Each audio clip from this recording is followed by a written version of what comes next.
breaking news, vous avez bongo, on dirait qu'il y a breaking news, Basangwa Congo, Nabanda Konabino, Ngonga vraiment yango yo bolandaka, Basangwa Congo, na Basangwa Congo, na pokwa na lelo, tozana masolo kitoko, oyo, comme la bino na bandako, ezali, Larry se prépare à chasser l'imposteur alias Kabila.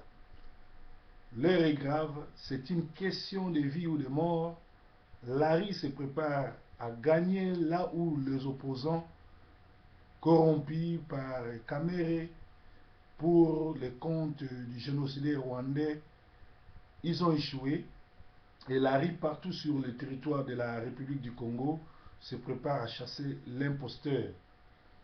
C'est dans Larry que s'organise le nouveau Congo, où chaque citoyen congolais pourra recouvrir sa dignité, sa liberté, et le Congo pourrait redevenir encore une vraie république.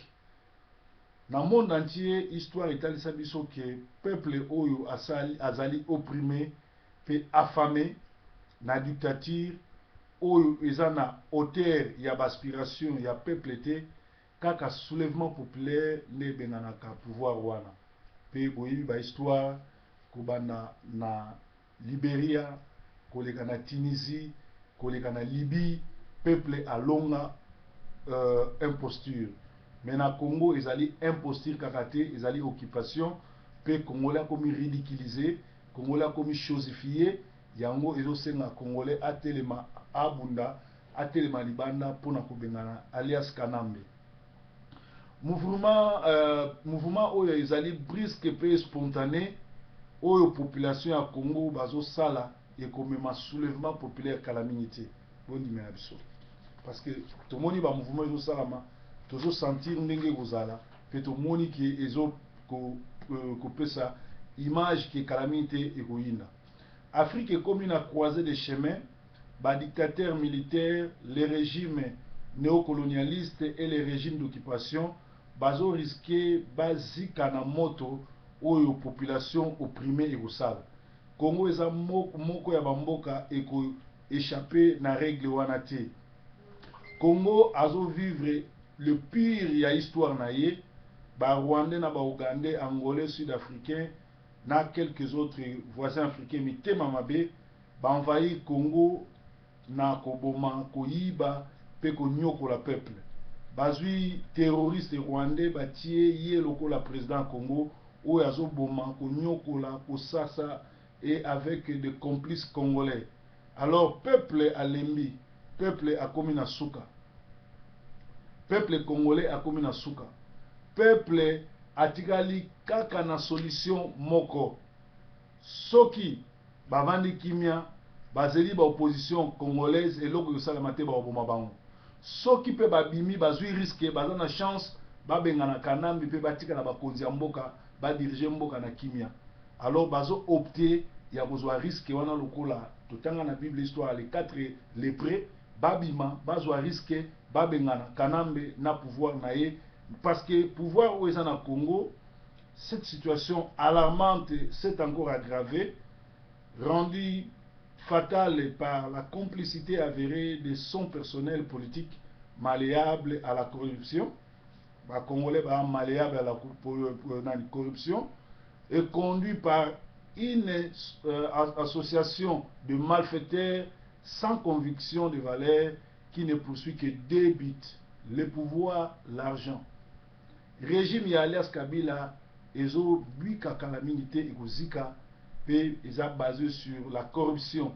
Ce qui régime à Kabila ezo ezanam ezo ko persister ezali eloko moko ka moke parce que régime wana ezali basé sur la corruption. Mais bon nimelanga calamité régime wana ezokende. Alias Kabila azo regretté 15 ans na comme génocidaire na Congo pe azo ni de ba psychologue na ba pasteur ya ngoya ya ngolu neti ba Didier Forme bazwa ye po baslekisa na vraie délivrance esprit bateau basala psychologie bazwa ye ba nettoyer esprit na ye parce que azavement envoûté. Qui ne sait pas que Azarias Ruberwa est le président de Tutsi au Congo? Qui ne sait pas que ce monsieur de Ruberwa a massacré les Congolais et a une milice privée rwandaise chez lui. Il est 100% rwandais et aujourd'hui cet individu terroriste rwandais impose aux Congolais un dialogue pour maintenir l'occupation en RDC. Donc, Roubé Rwanda, déclaration de Bango, tout ça, ils ont imposer Congolais dialogue pour continuer à la Congolais. Donc, Tshisekedi a une lourde responsabilité en acceptant d'aller dialoguer avec l'occupation.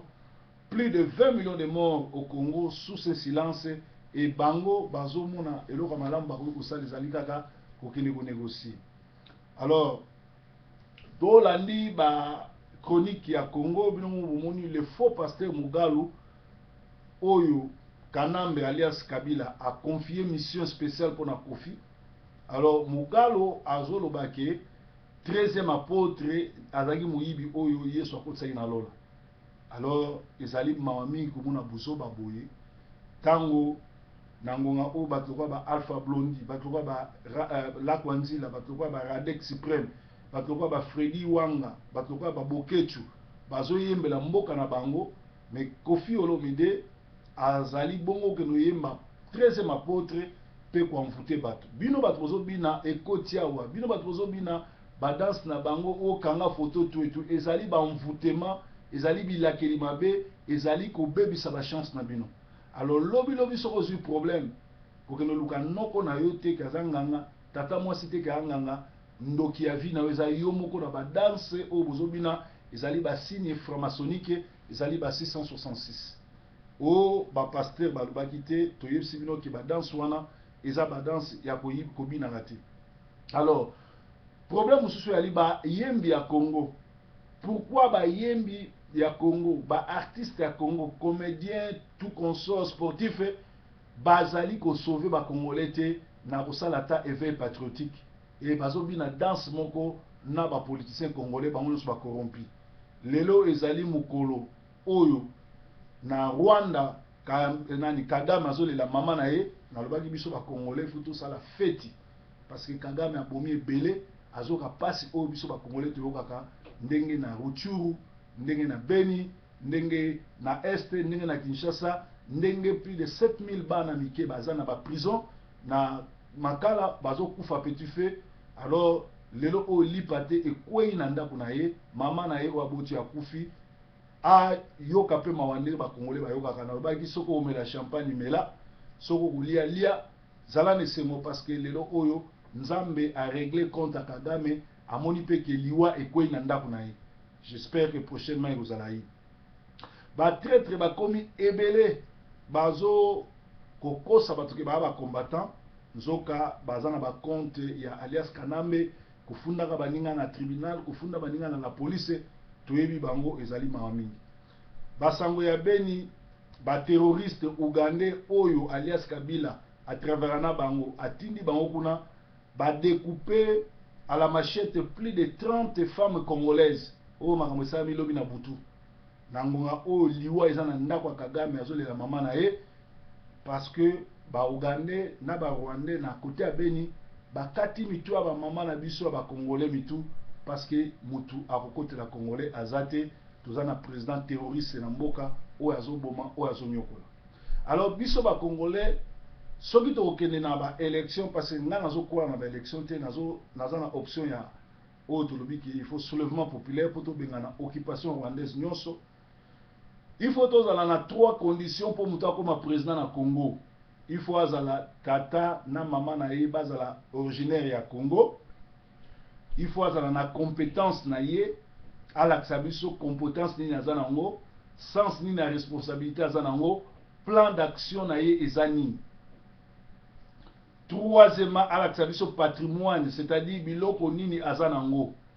Donc, tout ça n'a pas ça, 3 biloko. Condition pour Moutoua se présenter le la président Congo. Il faut ça, papa na maman na yo, d'origine congolaise. Yo mo faut ça le botama na Congo. Faut ça na compétence. Peut o l'acception plan d'action, plan ni noé na ngo pour na bongsa Congo. Neti ngai plan d'action na ngai ali bekol ofele. Ba maman nyo surtout inscription, bana nyonso ba no futa bango, ndako fele courant fele, classe ofele bana ba no na classe, ndenge tutanga ka bana ba no futa te. et puis kotonga ba école kotonga ba université ko créer ba misala. Voilà. Donc pour nanga eloko liboso 5 ans so nozwa 5 ans mandat pour na président Congo kenkena wana ekozala ba congolais nyonso to bazwa musala, congolais nyonso bazwa logement, tokotonga bandako lokola bandako ya ba onel ndenge alemba matete ali bapesi ba congolais ba crédit ndenge biso vanda bandako housing yao, mais faut zala d'origine congolaise bakoko na yo okema na village na bino ba attester que oza mutu ambo recensement muna mutu alesala ngo na mboka na bango village natal. Alors bato bazwa mbongo chaque salaire chaque fin du mois muna mutu mbongo ndezoleka bana bazofuta bango bana bazotanga ofele classe ofele étudiant nyonso aza na bourse aza véhiculé congolais nyonso to aza na ndako aza véhiculé.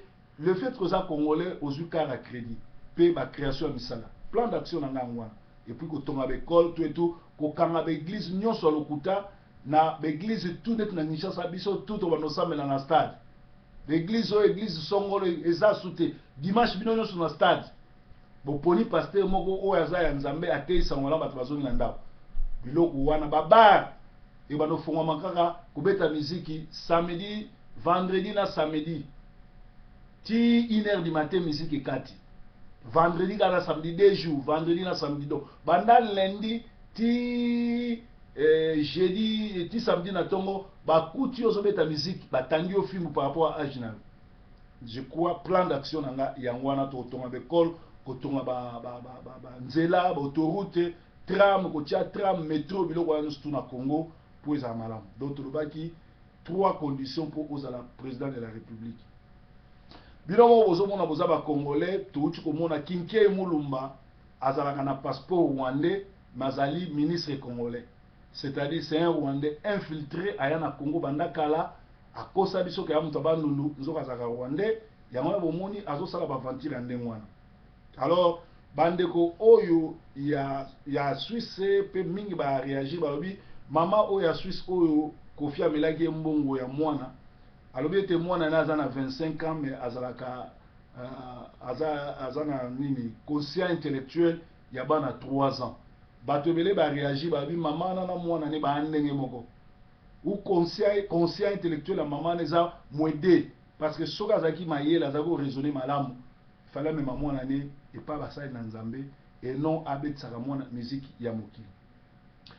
Tozali susu na basango mosusu mwasi oyo ya ndoki bakangaki na Cardiff toyebi te so okende ovanda wapi meloko akokamwa ogi supu ya mangembo asengi mwasi wana akende ovanda na Londres alukele ndako parce que ogi supu amoni motema mabe ya mwasi wana ekokani na ye batravailler ensemble mpo balokaka bandimi na église. Donc supu encadraka bantior nyonso ya UK yango aza na posa mwasi wana. Donc eza kokamwa pe mawa makambo ezoleka na mboka oyo soki tolobi o tolobaka. Si tu arrives dans un coin où les gens ne sont pas de ton niveau, barre-toi ou tais-toi. Soko komi na milieu moko oyo batu nyonso to baza niveau moko na yo te eloko ya makasi to ya malamu ali efface-toi ou kosala ba discussion na bango te parce que bato bazanga mayeli bato oyo baza babruti soko bandi kosolola na bango bakolinga yo bakitiso tina niveau na bango. Alors mutu lokola proverbe tout ce qui me tue pas me rend plus fort. Breaking news.